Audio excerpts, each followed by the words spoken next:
안녕하세요. 저는 최근에 받게 된 충격적인 상황 때문에 저희 가족 모두가 제대로 된 생활조차 하기 힘들 정도입니다. 지금도 사위는 저희 집에 찾아와서 제 딸 은옥이와 재결합하길 원하고 있어요. 하지만 엎질러진 물 다시 주워 담을 수 없잖아요.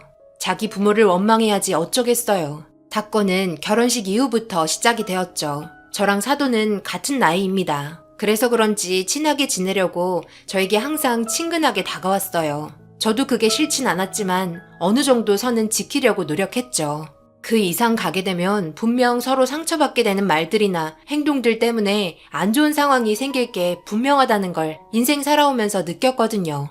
그래서 저는 마음을 열고 친해지는데 상당한 시간이 필요합니다. 경계하는 입장이랄까요? 그렇다고 피해를 주려고 하진 않습니다. 특히 은옥이가 피해보는 일을 만들고 싶지 않아 사돈댁에서 무슨 일이 있거나 부탁할 때 빼지 않고 참석하는 편이죠. 그래야 입방아에 오르내리지 않을 테니까요. 밉보이는 걸 별로 좋아하지 않거든요. 그리고 사돈댁과의 거리가 한 30분 정도 되는 것 같아요. 그래서 커피 한잔 하면서 대화 나눌 때도 있었죠. 그래서 말인데 어때요? 한번 일해보지 않겠어요? 별거 없어요. 그냥 속만 채우면 되지. 용돈벌이하고 좋잖아요. 요즘 일손이 좀 부족해서 그래요. 내가 섭섭지 않게 챙겨줄 테니 생각 있으면 연락 주세요. 집에만 있으면 뭐해요? 이럴 때 바깥바람도 좀 쐬고 김치 떨어지면 몇 통 가져가고 하는 거지. 외국인들이 일을 잘 못해. 손이 야무지지 않아서. 보니까 음식 솜씨도 좋던데. 김치 공장에 와서 잠시 일손 도와주고 용돈 챙기고 김치도 좀 챙겨주기로 했다고 몇 달 일 도와주기로 했다면서 새아기한테 얘기 좀 잘해봐요. 그래도 알고 일하는 거랑 모르고 일하는 건 틀리니까. 그래요. 저도 생각 좀 해볼게요. 요즘 심심하기도 했고 마침 김치도 떨어졌었는데 덕분에 김치 걱정은 없겠어요. 그렇게 서로 한참 웃고 떠들며 대화하다가 은옥이한테 전화가 와서 지금 사돈이랑 함께 있다며 잠시 김치 공장에 들어가 일손 도와주기로 했다고 얘기를 하자 수화기에서 사돈 귀에까지 들릴 정도로 큰 목소리를 내면서 절대 하지 말라고 화를 내기 시작했어요. 왜 사서 고생을 하냐며 용돈 주고 있는데 골병들 일 하지 말고 그냥 김치도 사서 먹고 나이도 있으면서 그런 곳에 들어가 일하지 말라며 제가 허리 굽힌 상태로 김치 담그고 있는 모습이 싫다고 은옥이가 난리를 치기 시작했어요. 하지만 이미 부탁을 했고 저도 어느 정도 결정을 한 상태라 다시 무르기가 난감해서 조금만 해보고 힘들면 그만두겠다고 딸에게 얘기했어요. 그제야 아무 말 없이 대화가 끝이 났죠. 수화기에서 울려 퍼진 은옥이의 목소리를 들었는지 별로 좋지 않은 표정으로 애써 어색하게 웃어 보였지만 그 표정에 모든 게 다 담겨 있었네요.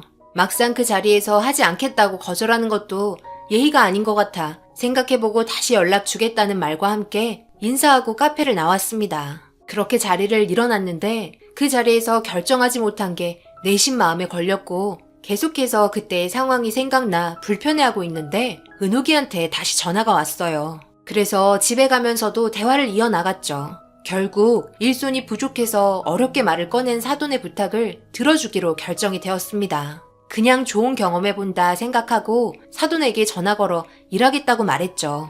그 말이 끝남과 동시에 고맙다며 밝은 목소리를 듣게 되었고 다음날부터 사돈의 차를 타고 김치 공장에 들어가 일을 하기 시작했습니다. 첫날은 공장이 어떻게 돌아가는지부터 파악하며 구경 위주로 하루를 보냈어요.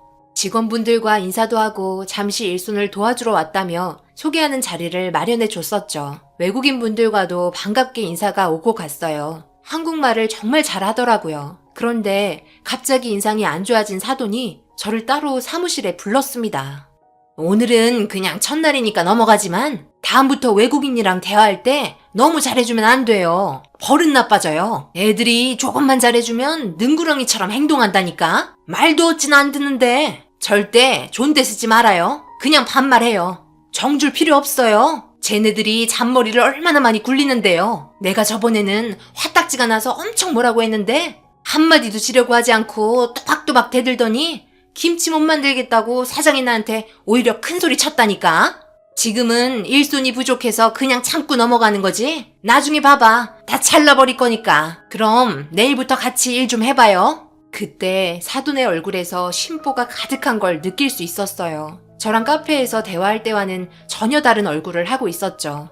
하지만 사장의 입장에서 바라보는 시선과 직원의 입장에서 바라보는 시선은 다르기 때문에 일단 그냥 넘어갔어요. 하지만 다음 날부터 본격적으로 일을 하기 시작했는데 저에게 점점 많은 간섭과 잔소리가 심해졌죠. 배우는 입장이니 처음에는 어쩔 수 없다고 생각했어요. 나름 능숙해지면 괜찮아질 거라 생각했으니까요. 그런데 저는 하나 이해하지 못하는 상황이 생기고 말았죠. 생각보다 김치 안에 속을 넣는 재료가 터무니없이 적었어요. 이건 무슨 양념만 바르는 것 같은 느낌으로 외국인들이 만들길래 저는 제 방식대로 집에서 김치 담글 때처럼 김치 안에 넉넉히 속을 집어넣었죠. 그래야 맛있지 않겠어요? 김치에 색만 입힐 정도로 만든 김치는 소비자로 생각했을 때 정말 기분이 나쁠 것 같았거든요. 그런데 제가 하는 행동을 빤히 쳐다보던 외국인분들이 얼굴이 사색이 돼선 절대 그렇게 하지 말라고 제가 만들어서 옆으로 빼놓은 김치를 전부 회수해 가더니 안에 집어넣었던 속을 전부 꺼냈습니다. 너무 당황해서 왜 그러냐고 물어보니까 사장님한테 혼난다며 절대 그렇게 하지 말라고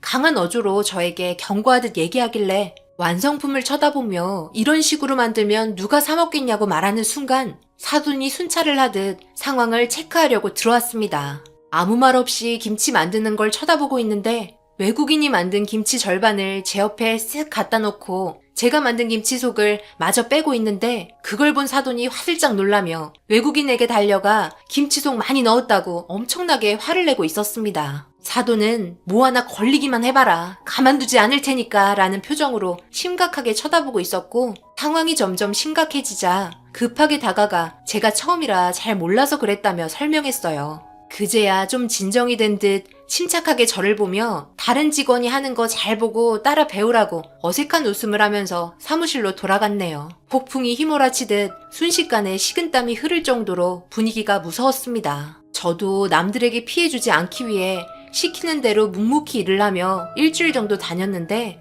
항상 저에게 와서 하는 말이 김치 속 좀 적게 넣으라는 말이었고 남들처럼 비슷하게 일하고 있는데도 사돈이 보기엔 마음에 들지 않았나 봅니다. 그러다 사건이 터지고 말았죠. 대낮부터 술을 먹고 회사에 들어와서 언성을 높이며 일 좀 똑바로 하라고 직원들에게 함부로 하고 있는 사돈의 모습이 상당히 신경이 거슬렸고 사장이라고 갑질을 너무 심하게 하는 것 같아 더 이상 보기 힘들어 일 그만두겠다고 얘기하려고 생각하고 있다가 저도 모르게 집에서 김치 담그는 것처럼 딱 한 포기만 속재료를 많이 채워 넣었습니다. 근데 그걸 놓치지 않고 사돈의 눈에 발각이 되었네요. 아주 난리가 났죠. 몇 번을 얘기해 알아먹어요? 내가 이렇게 화를 내야 해요? 일한 지 일주일 넘었으면 이제 어느 정도 손에도 익어야지. 다른 직원들 만든 거랑 비교해봐요. 김치를 배추 맛으로 먹는 거지 양념 맛으로 먹는 거 아니라니까요. 속재료 많이 넣으면 소비자들이 싫어해요.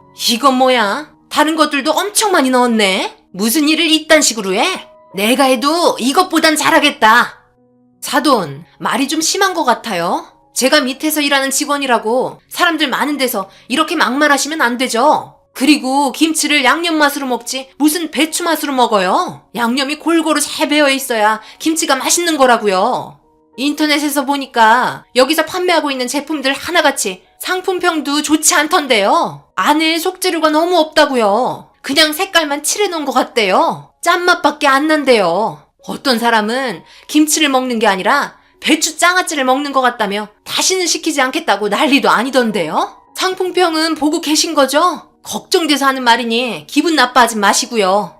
이 말이 끝나는 순간 제 얼굴에 김치를 버무렸던 고무장갑이 날아왔습니다. 직원들 앞에서 사장인 자기를 가르치려 든다며 양쪽 뺨을 고무장갑으로 후려쳤네요. 너무 순식간에 벌어진 일이라 엄청 당황스러웠어요. 그걸 본 다른 직원분들 모두 경악을 했고 제 얼굴과 머리카락에 빨간 양념들이 들러붙어 뚝뚝 떨어지고 있었습니다. 하필 눈에 들어가 엄청 매워서 눈물이 나기 시작했어요. 근데 그걸 또 은옥이가 보고 말았어요. 아무래도 걱정이 됐는지 일하는 곳에 잠시 들렸는데 이런 상황을 또 보게 된 거죠. 술을 먹은 사돈은 그동안 외국인들 때문에 쌓였던 감정들까지 저에게 화풀이하는 것 같았어요. 고무장갑을 사정없이 휘둘러댔죠. 저는 눈이 매워 얼굴을 가리고 있는데 은옥이가 소리치며 달려오고 있었고 희미하게 보이는 은옥이는 왼손으로 양념을 한 움큼 짚더니 사돈 얼굴에 문지르며 입안에 속재료를 꽉꽉 채워넣기 시작했어요. 제대로 절여져야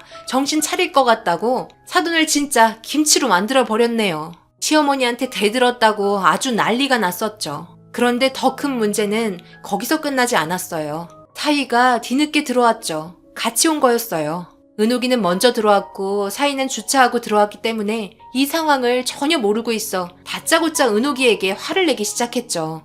결국 사돈 싸움이 부부 싸움으로 번지게 되면서 상황은 정말 심각할 정도로 진행이 되었습니다. 순식간에 김치 공장은 아수라장이 되었고 그걸 모두 지켜봤었던 외국인 직원분들이 사위에게 모든 걸 설명해주면서 상황은 정리가 되었어요. 그제서야 사위가 저와 은옥이에게 미안하다고 사과를 했지만 사돈은 왜 사과하냐며 더 크게 난리를 치기 시작했어요. 사돈 혼자 진정이 되지 않자 은옥이와 저는 자리를 피했고 일단 집으로 들어왔네요. 집에 오는 동안 절대 가만두지 않겠다며 빨갛게 눈이 충혈된 제 얼굴을 보면서 눈물을 흘리고 있었습니다. 이런 상황에 한숨밖에 나오지 않았어요. 그렇게 집에 들어가 화장실에 거울을 보는 순간 이 나이 먹고 이런 취급을 받았다는 게 갑자기 서럽게 느껴졌고 다리에 힘이 풀려 털썩 주저앉고 말았어요. 거실에선 은옥이와 사위가 싸우는 듯 심각한 대화가 계속해서 이어졌고 은옥이는 잠시 나갔다 온다며 흥분해서는 빠르게 집을 나갔습니다. 저는 샤워를 하면서 얼굴과 머리카락에 말라붙어 있는 것들을 힘겹게 떼어내곤 거실로 나왔는데 사위에게 전화가 왔어요. 김치 공장에 경찰들 와 있다며 이혼하겠다고 은옥이가 난리치고 있으니 제발 다시 와달라고 애원하길래 빠르게 다시 김치 공장으로 달려갔죠. 사돈도 급하게 얼굴을 닦았는지 어느 정도 괜찮아 보였지만 술에 취해 제정신이 아니었네요. 은옥이는 경찰을 동원해 현장의 CCTV를 확인했어요. 알고 보니 저한테 한 행동에 대해 소송을 걸려고 움직이는 듯 했죠. 저는 일단 진정하라고 했지만 제 말은 들으려 하지 않았어요. 벌써 눈이 돌아가 버린 상태라 수습이 되지 않았고 사돈은 자기가 한 행동에 대해 전혀 잘못한 게 없다는 듯 계속해서 심한 말들을 하고 있어 점점 상황은 심각해지고 있었죠. 그렇게 CCTV 확보하고 경찰분들은 상황을 진정시키려 하는데 외국인 직원 한 분이 은옥이에게 귓속말로 무언가를 얘기하는 순간 엄청난 파장을 불러일으켰네요. 은옥이는 급하게 김치 숙성실로 달려갔고 거기에 있는 양념을 들추는 순간 비명을 질렀습니다. 믹서에 갈아야 하는 양념들을 보관해두는 곳이었는데 관리가 잘 안 되어 있었던 건지 구더기들이 바글바글했고 모두가 경악을 하고 말았죠. 경찰분들도 충격을 먹었는지 심각한 표정으로 사돈을 바라봤네요. 그런데 사돈이 한 말이 더 충격이었습니다. 어차피 다 갈아야 하는 재료들이고 단백질인데 뭐가 문제 있냐며 저희 가족들도 맛있게 먹지 않았냐고 소리치는데 그 말을 듣던 은옥이가 밖으로 달려가더니 오바이트를 하고 말았네요. 결국 시댁 식구들 모두 경찰서로 연행이 되었고 김치 공장은 문을 닫게 되었습니다. 은옥이는 이 상황에 대해서 절대 용서할 수 없다며 사람이 먹지 못할 식품을 판매한 사돈에게 소송을 걸었고 이 제품을 구매한 사람들의 리스트까지 뽑아서 구매한 사람들 모두 소송을 걸게 만들었습니다. 사돈댁은 순식간에 길거리에 앉아버리게 되었고 은옥이는 사위와 이혼을 하게 되었어요. 지금도 찾아와서 그때의 상황에 대해 미안하다며 다시 받아달라고 애원하고 있지만 은옥이는 절대 용서해주지 않고 있습니다. 사돈은 아직까지도 자기의 잘못을 모르고 있네요. 절대 저한테 와서 용서를 빌지 않겠답니다. 잘못된 행동으로 인해 받게 되는 벌 충분히 받고 뉘우치며 살길 바랄 뿐입니다. 제 사연 읽어주신 분들 감사합니다. 오늘의 사연은 여기까지입니다. 댓글로 여러분들의 생각과 조언을 남겨주세요. 구독, 좋아요, 알림도 꼭 부탁드립니다. 저는 다음 영상으로 찾아뵙겠습니다. 감사합니다.